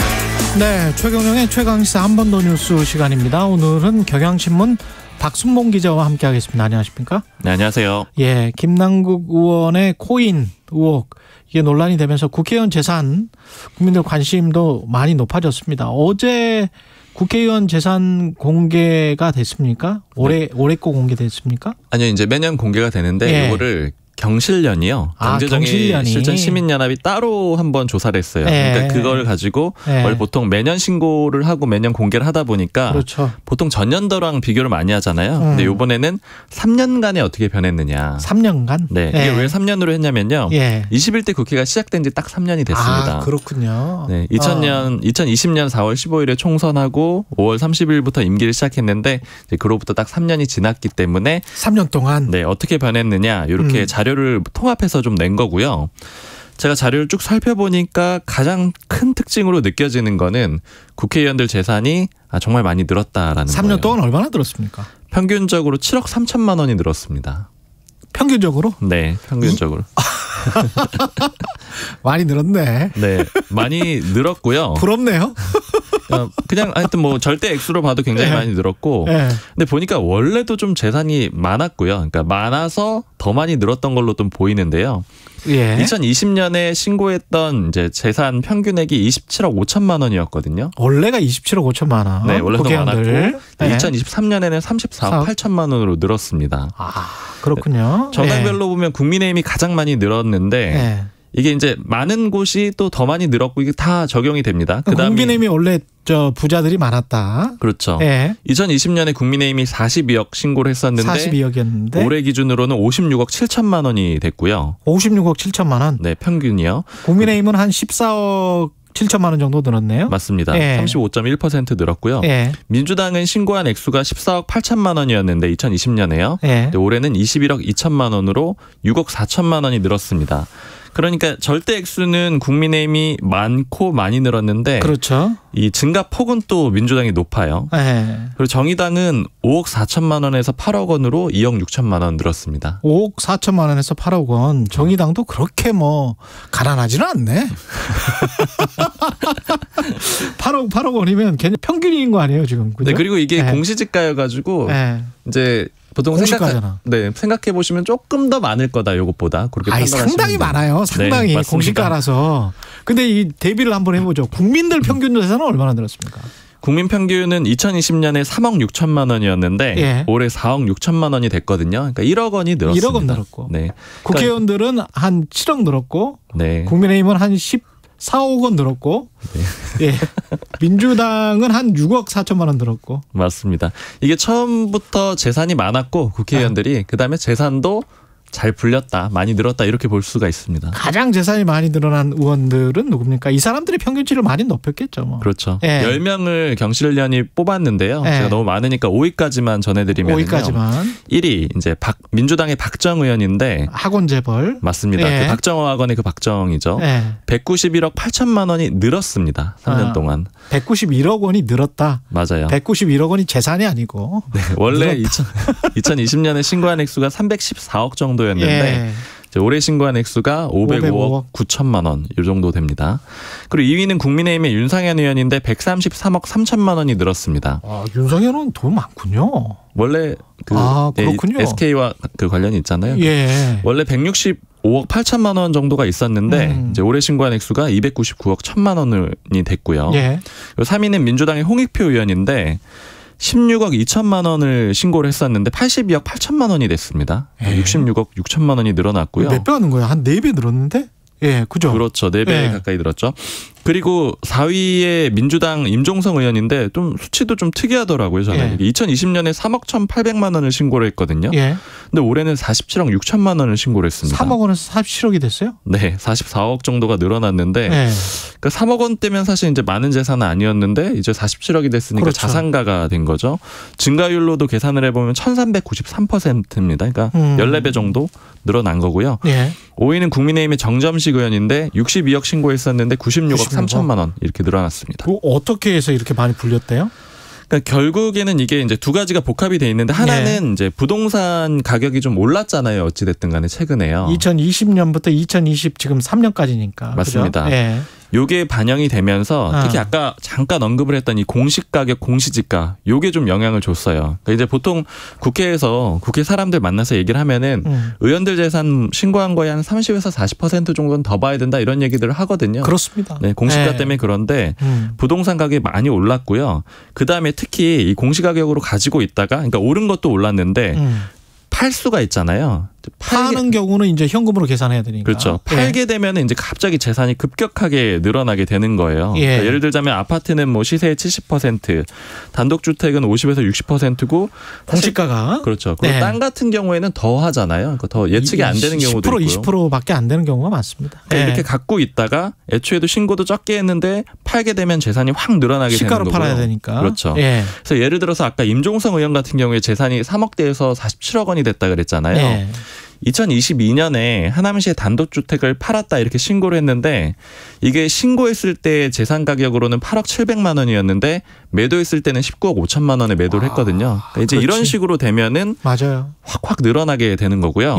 그리고 두 번째는 이제 신고 방식 바뀌면서 액수 자체가 늘어난 것도 있습니다. 그러니까 공직자윤리법이 2020년 6월에 바뀌었는데 이게 21대 국회 임기 시작하고 나서 바뀐 거죠. 그러니까 2020년에 신고했을 때는 적용이 안 됐던 건데 뭐가 바뀌었냐면 비상장 주식을 갖고 있는 경우들이 있잖아요. 근데 이걸 그냥 액면가로 신고를 했었거든요. 그렇죠. 근데 이거를 실거래가나 아니면 평가액으로 바꿔서 신고를 하도록 그렇게 되니까 언제부터 그랬다고요? 2020년 6월이요. 6월부터. 그러니까 5월부터 임기가 시작이었거든요. 이미 신고는 돼 있었고. 이미 신고는 돼 있었고. 그래서 2020년 대비로는 재산이 많이 늘어난 사례들이 또 있습니다. 그렇겠습니다. 그러면 그럴 수밖에 다 적법하게 처리는 했는데 이게 제도나 이런 것들 때문에 확 늘게 보이는 사람들도 있겠네요. 근데 이제 부동산 같은 경우에 그동안에 많이 올랐고 공시가도 따라서 많이 올랐었기 때문에 공시가도 현실화를 좀 시켰어요. 그런 것들이 근데 집값이 그냥 가만히 있었는데 나는 1주택이었는데 뭐 집값이 올랐다. 이거는 내 잘못은 아니지 않느냐. 뭐 이렇게 이야기할 수는 있겠습니다. 그렇죠. 그래서 집값이 늘었다는 것 자체를 비판할 문제로 보기는 말씀하신 대로 좀 어렵고요. 그래서 이제 경실련에서 좀 문제 삼은 거는 과다 보유한 사람들, 그러니까 부동산이 너무 많은 건 또 문제가 있지 않느냐. 왜냐하면 예전에 이제 민주당에서 이주택자 뭐 이런 얘기도 있었잖아요. 한 100여 명 정도가 되고요. 그리고 100여 명. 경실련에서 문제 삼고 있는 거는 이 임대업에 대해서는 좀 다시 따져봐야 되는 거 아니냐. 그러니까 지금 국회의원이 당연히 겸직은 못하게 돼 있는데 임대업은 또 허용이 되거든요. 임대업은 괜찮아요? 네, 임대업은 이 예외 조항으로 허용이 됩니다. 그래서 임대업을 국회의원들이 하는 게 맞냐 안 맞느냐 이건 좀 한번 다시 따져볼 필요가 있다. 그러니까 이런 얘기를 좀 하고 있습니다. 뭐 부동산 건물 많이 가진 사람들이 국회의원들이 많아서 그것만 따로 이렇게 예외 조항으로 둔 거 아닌가 싶기도 하고. 임대업을 원래 예외 조항으로 돼 있었대요. 그래요? 네. 글쎄 임대업을 한다고 해서 뭐 글쎄 이게 겸직 금지 의무는 아니라는 거죠. 그러니까. 그렇죠. 겸직 금지 의무가 있지만 이건 예외 조항으로 허용을 해주는 겁니다. 그러면 임대업에 좋게 이렇게 자꾸 만들어줄 가능성 이해상충이나 이런 거 똑같이 있는 거 아니에요? 그렇죠. 그래서 그런 문제들이 제기가 되는 거고 부동산 많으면 그래서 이제 일단 국토의 이해 충돌 그런 가능성도 좀 있고요. 그래서 이제 이런 문제가 좀 새롭게 대두가 되는 겁니다. 알겠습니다. 지금까지 한 번 더 뉴스 경향신문 박순봉 기자였습니다. 고맙습니다. 감사합니다. 네.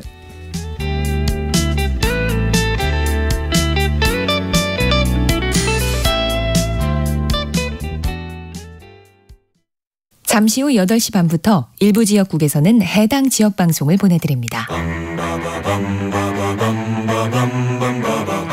KBS 기자 홍사원입니다. 홍사원의 경제쇼 인기가 심상치 않습니다. 뭔 경제 프로가 예능보다 더 재밌냐, 뭐 귀에 쏙쏙 들어온다. 제 의견이 아니고 여러분들이 해주신 평가입니다. 한번 들으면 빠져나올 수 없는 치명적 매력. 오후 4시 5분 홍사원의 경제쇼, 제가 진행을 아주 잘합니다. 진행은 서툴지만 내용은 알찹니다. 진실의 편에서, 정의의 편에서, 약자의 편에서 뉴스를 전합니다. 주진우 라이브와 함께 더 많이, 더 오래 웃었으면 좋겠습니다. 매일 오후 5시 5분 KBS 1라디오 주진우 라이브. 지금 시각은 8시 30분입니다. KBS.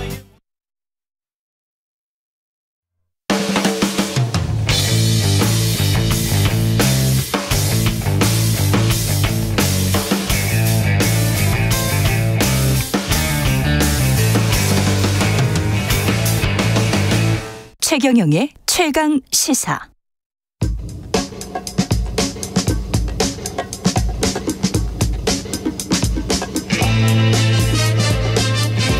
네, 우리가 접하는 뉴스의 태초부터 지금까지 뉴스 일대기를 쫙 살펴봅니다. 뉴스톱 김준일 수석 에디터, KBS 박대기 기자, 그들의 전지적 시점으로 분석하는 뉴스 일대기 지금부터 시작하겠습니다. 안녕하십니까? 네, 안녕하세요. 예, 누리호 오늘 발사를 하는데 3차 발사를 앞두고 있습니다. 네. 일단 누리호를 알기 쉽게 잘 아시죠? 우리 박대기 기자 카이스트 나온 거. 예. 아닙니다. 저 카이스트 아닙니다. 카이스트 아니었나? 네, 공대는 맞는데. 아, 공대는 맞나? 네. 아, 그 카이스트 아니었구나. 예.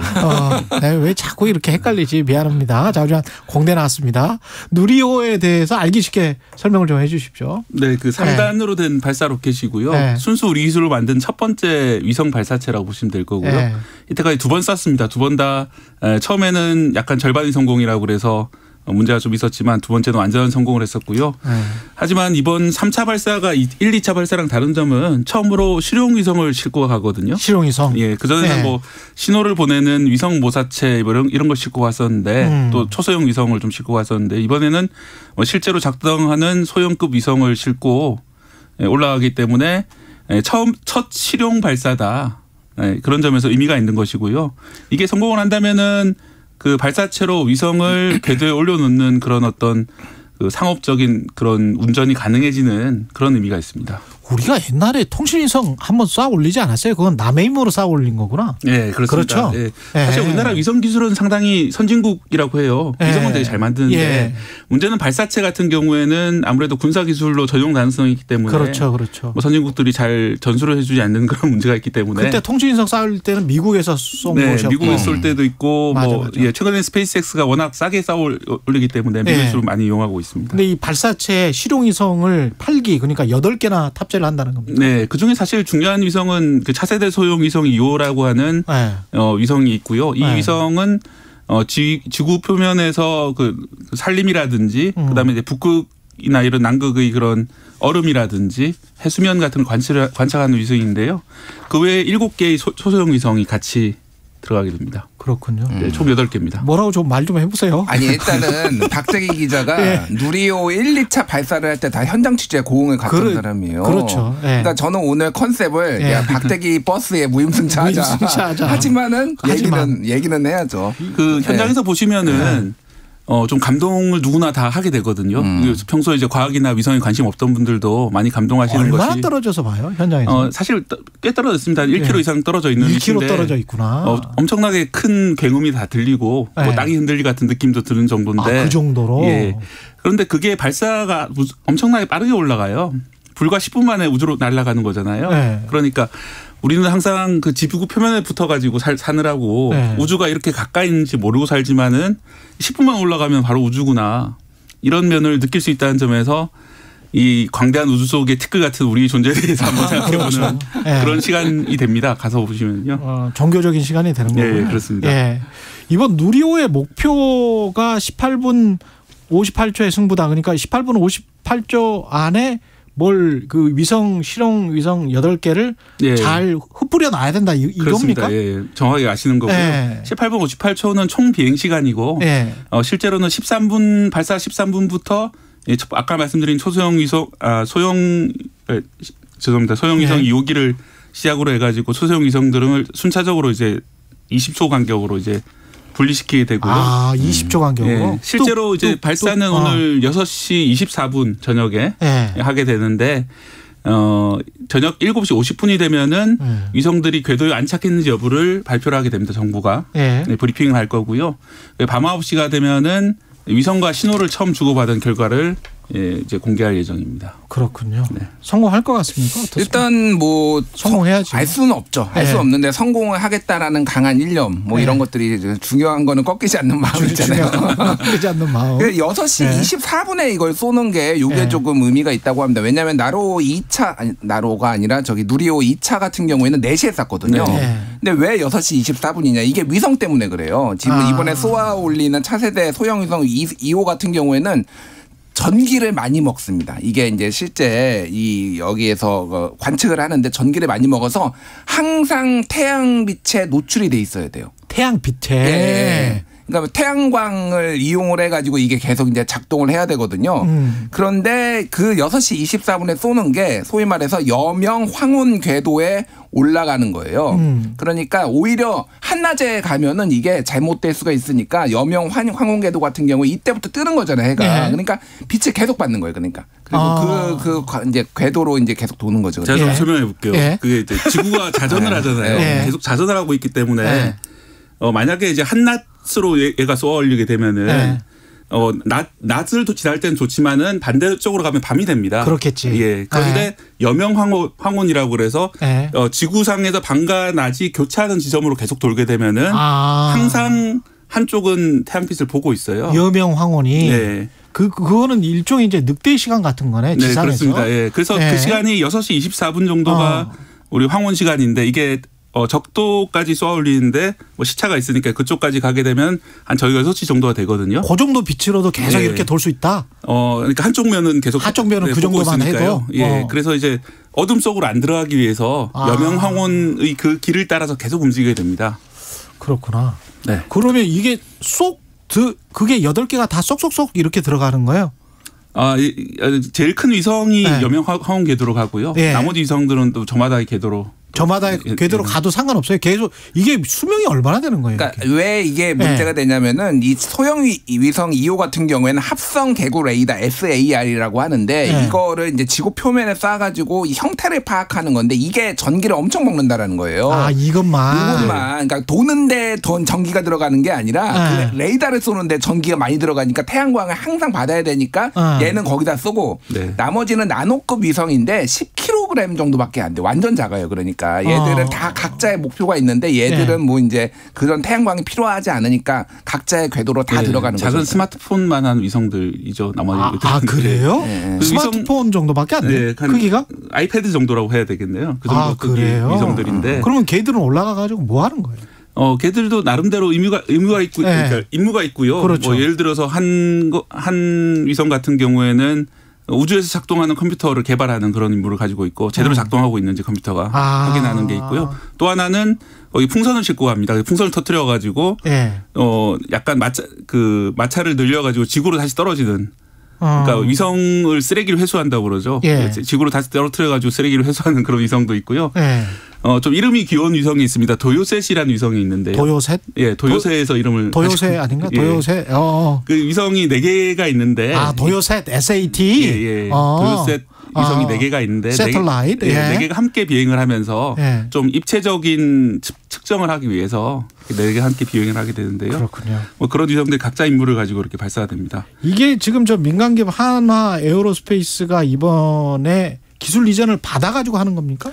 완전히 받지는 못하고 지금은 이제 기술 이전이 첫 번째 발을 이번에 딛게 되는데 한화 에어로스페이스가 체계 종합 기업이라고 그래서 나중에는 결국은 이 기술을 다 이전받아가지고 자기네 기술로 이제 쏘게 되게 되는데 지금까지는 항공우주연구원에서 개발을 했잖아요. 그렇죠. 그래서 민간 기업의 그 전수해주는 이제 이번에 첫 번째 사업이라서 그냥 참관형으로 이렇게 들어가게 됩니다. 근데 그거 어떻게 생각하세요? 나는 이게 R&D나 뭐 이런 것들 우리가 1년에만 20조 정도씩 국가 세금으로 쓰거든요. 근데 그중에서 이제 통신 쪽이 특히 그런 게 많은데 하다가 이제 물론 이제 민간 기업들도 같이 참여를 해요. 처음부터 참여를 해서 이제 도움을 받고 그러는데 이게 또 민간 기업의 통째로 또 이전이 돼 가지고 그 기술이 이전이 돼서 민간 기업이 그거 가지고 돈을 버는 게 이게 맞는 프로세스인가 맞는 구조인가? 원칙적으로 말씀하시는 게 맞는 말씀인데 그러니까 문제가 있지 않느냐 이렇게 이식이 맞는 말씀인데 좀 문제가 있는 것 같아요. 다만 이제 우주 기술은 워낙 그 지금 단계에서는 채산성이 낮기 때문에 채산성이 낮으니까 낮고 한화에서도 많이 돈을 투자를 해야지 상업적으로 가능한 그런 기술을 개발할 수가 있을 거예요. 이게 그러니까 지난해 이제 정부하고 항공우주연구원이 공개 입찰을 했어요. 그래서 거기에 들어온 게 하나 에어로스페이스가 있고 또 하나는 그동안 이 조립을 맡아왔던 한국항공우주산업 KAI라고 불리는데 근데 여기 항공우주산업이 떨어졌어요. 그래서 약간 충격 먹었어요. 사실 여기에서. 그러니까 민간 기업한테 밀렸다. 그런데 여기에서 한화 에어로스페이스에서 앞으로 2027년까지 4번의 누리호 발사를 이제 담당하게 됐는데 여기에서도 말씀하셨다시피 돈도 투자해야 되고 이제 뭐 배워가는 거고 스페이스X 뭐 이런 미국 기업 뭐 이제 일론 머스크가 만든 이런 기업들하고 또 경쟁을 하려면은 민간 부분에서도 좀 어느 정도 역할을 해줘야 되는 포지션도 있죠. 미국에도 사실 나사 잘 아시겠지만 나사가 정말 위대한 1960년대를 보내다가 그렇죠. 2000년대 이후에 별 기능을 못했던 이유가 공공기관이기 때문에 아무래도 상업화에는 좀 실패했던 게 아니냐 이런 비판이 있었거든요. 예산 측정도 옛날 뭐 그렇죠. 그러면서 이제 스페이스X가 나사의 기술을 많이 전수를 받으면서 그 재사용이 가능한 로켓을 개발하면서 우주 시대가 사실 새로 열렸다 지금 얘기를 하고 있는 상황이거든요. 그러면 우리는 어느 정도예요? 미국이나 뭐 이런 나라랑 비할 수는 없겠지만 어느 정도라고 보시면? 요거는 제가 좀만 말씀드릴게요. 재사용 가능한 로켓을 만들었다고 했잖아요. 지금 그 스페이스X가 100번을 넘게 사용한 로켓도 있어요. 지금. 썼다가 다시 돌아와서 그거 또 써. 또 써. 이게 뭐냐면은 발사하는 비용이 굉장히 많이 다운되는 거예요. 그리고 작년에 몇 번 스페이스X가 몇 번 발사했는지 아십니까? 모르죠. 60번 발사했습니다. 네, 올해는 100번 발사한다라는 거예요, 지금. 그러니까 이게 발사 비용이 그러니까 다운이 되려면은 내려가려면은 많이 발사를 해야 되는 거예요. 한 추진체로. 그러니까 뭐 이제 뭐 한 추진체로 뭐 많이 시키도 해야 되고 여러 번 하면은 여기에 성공 노하우나 뭐 단가 같은 것들이 그러니까 대량 생산을 해야지 이것도 차 뭐 어떤 공산품이든지 그렇게 단가에 떨어졌잖아요. 그러니까 한국은 사실은 경제성이 없어요, 사실. 지금 한국하고 있는 거. 지금 우리 인공위성 다 스페이스X에 넣는 게 훨씬 더 쌉니다. 그럼에도 불구하고 이거를 계속 이제 누리호 만들고 이렇게 하는 이유가 이게 시장이 어마어마하게 커진다라는 거예요. 2040년 기준으로 지금 27조 원 27조 달러. 27조 달러? 이 정도까지 지금 커진다라는 거예요. 그러니까 이게 지금 우리가 투자를 안 할 수가 없는 거죠. 그렇죠.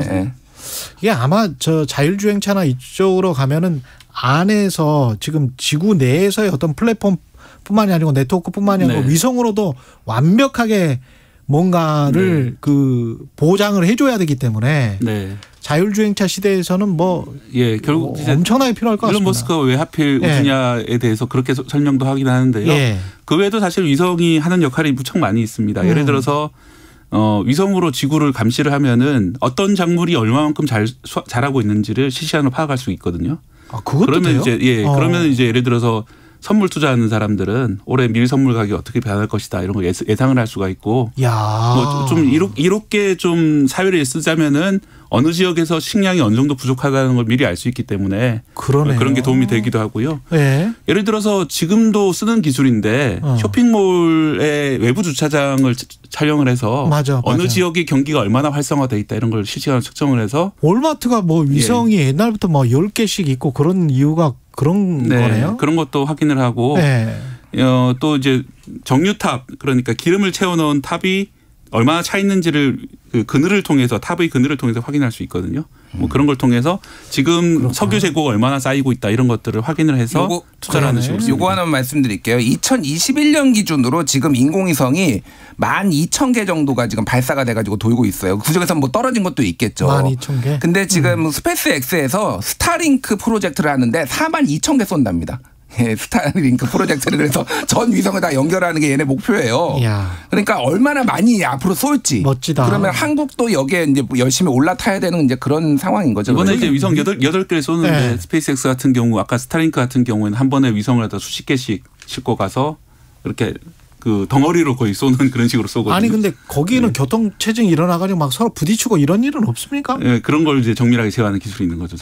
또 제어하는 기술이 있다. 과학자들 정말 위대하구만요. 정치가 제일 못한 것 같아요. 과학자들 진짜 위대하네. 예. 대단합니다. 예, 오늘 말씀 감사합니다. 뉴스톱 김준일 수석 에디터, KBS 박대기 기자였습니다. 고맙습니다. 감사합니다. KBS 1라디오 최경영의 최강시사 듣고 계신 지금 시각은 8시 44분입니다. 이 시각 교통정보입니다. 서부간선 지하도로 성산 쪽 금천 나들목을 지나서 2차로에 고장난 차가 생겼습니다. 주의해서 지나셔야겠고요.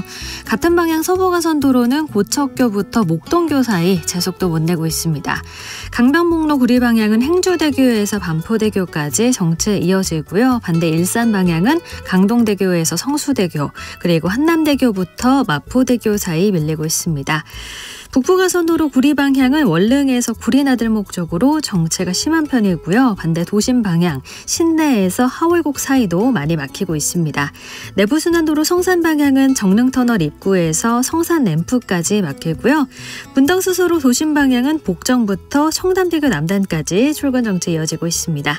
KBS 교통정보센터에서 임초희였습니다.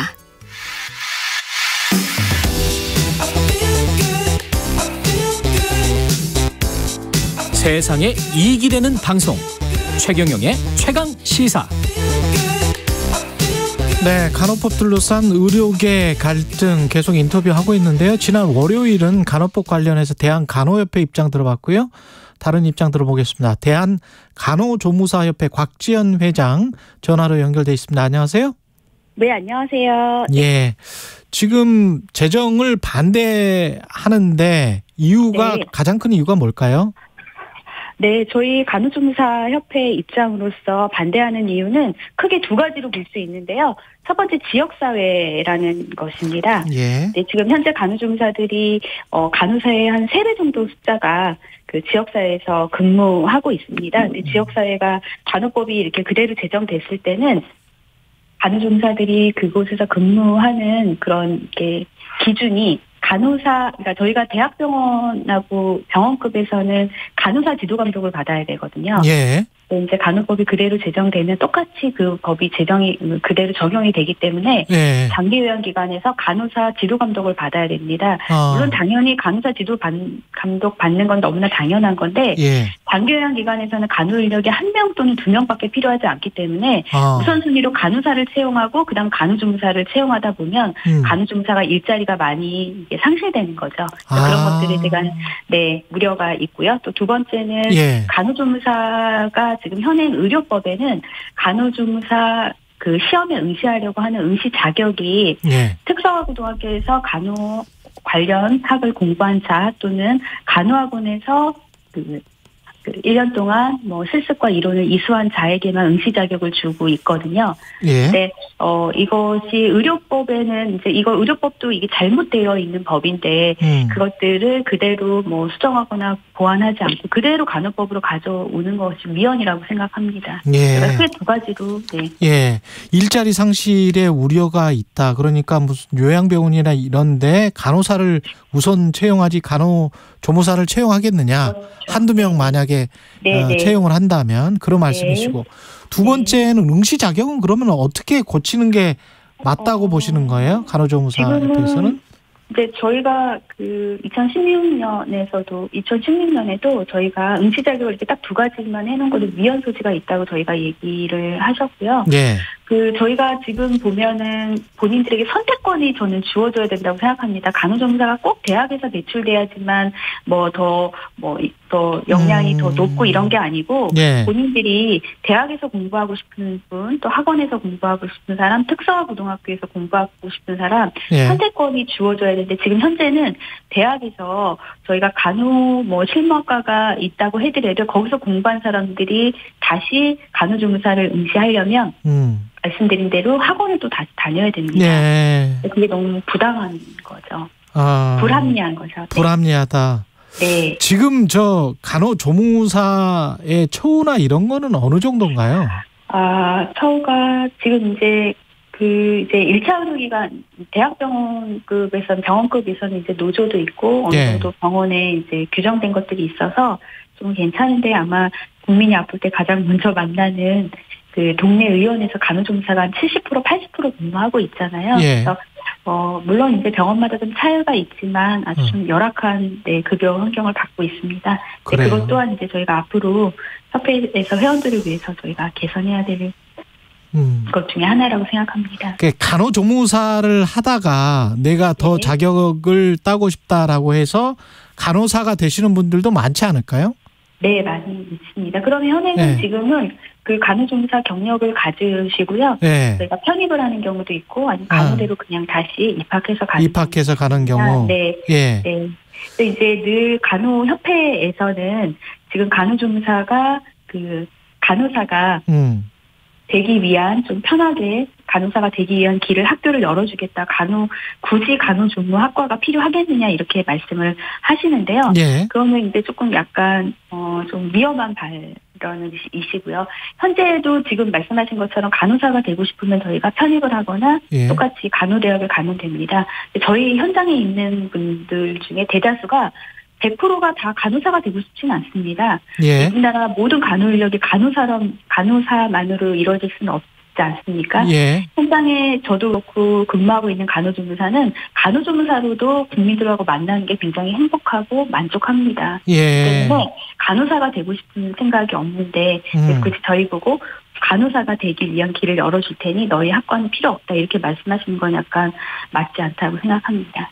그러면 그 간호조무사 협회에서는 지금 현재 간호법의 어떤 조항을 바꾸면 동의하거나 뭐 이런 겁니까? 아니면 전체적으로 이 법 자체가 있어서는 안 된다라고 생각하는 건가요? 네, 저희가 간호법은 지금 말씀하신 것처럼 간호사법이 아니고 간호법이지 않습니까?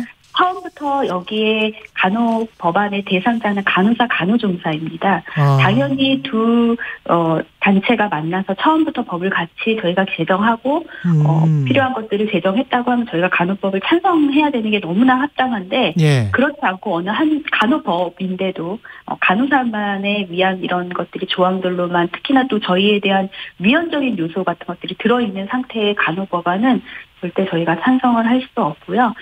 또 지금으로서는 찬성할 수가 없을 것 같습니다. 그러나 이제 앞으로 저희가 또 여러 가지 또 해야 될 일들이 많이 있지 않습니까? 그래서 저는 회장으로서 또 저희 협회는 늘 간호협회하고 대화하려고 열려 있습니다. 언제든지 대화를 요청하시면 저희가 이렇게 대화해서 앞으로 향후 방안을 같이 논의할 계획을 가지고 있는데 대화가 쉽지가 않네요. 그래요? 그럼 대통령이 지금 거부권을 행사해서 일단은 뭐 재의결은 안 되는 거니까 지금 국회의원 숫자. 그러면 새로 법을 만들 때는 이런 점을 우리 협회는 뭐 좀 생각을 해줬으면 좋겠다, 이런 것들이 있습니까? 네. 어떤 법이 제정된다고 했을 때는 어느 한 직종을 위한 법이 아니고요. 전체를 우리가 같이 이렇게 좀 협력해서, 우리 의료 현장은 어느 한 직종뿐만 아니라 다 같이 협업하는 해야지만 저희가 국민들한테 좋은 의료 서비스, 간호 서비스를 할 수 있거든요. 그게 아주 기본이 돼야 될 것 같고요. 그다음에 이제 저희 협회 간호조무사 입장으로서는 학력에 대한 것들이 조금 이제 본인의 선택에 열릴 수 있어야 되겠죠. 그래서 지금 보시면 저희가 간호조무사를 제외한 여러 직종, 국가 자격증의 모든 것들이 본인이 다 선택이 있습니다. 아시겠지만 사회복지사도 사이버로 또 취득할 수도 있고, 학교에서도 할 수도 있고, 뭐 여러 방향이 있지 않습니까?